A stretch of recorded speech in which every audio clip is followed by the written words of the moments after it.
சித்ராதேவியும் கௌதமும் plan பண்ணுறாங்க. எப்படியாவது இந்த விஷயத்தில் வந்து சூர்யாவை நம்ம அவமானப்படுத்தணும், அவன் தான் அப்பான்னு சொல்லிட்டு எல்லாரும் எதுக்கும் அசிங்கப்படுத்தணும்னு சொல்லிட்டு பிளான் பண்ணுறாங்க.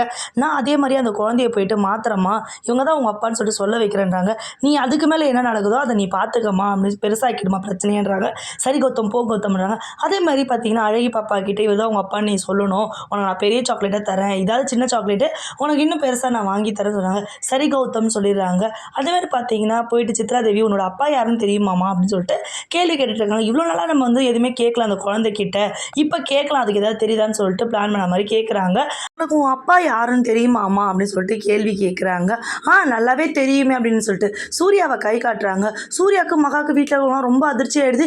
எனது சூர்யா தானா அப்படின்னு சொல்லிட்டு நான் அப்போவே சொன்னேன்ல இந்த சூர்யாவாக தான் இருப்பான் அப்படின்னு சொல்லிட்டு சித்ராதேவி பார்த்தீங்கன்னா குழப்பி விடுறாங்க.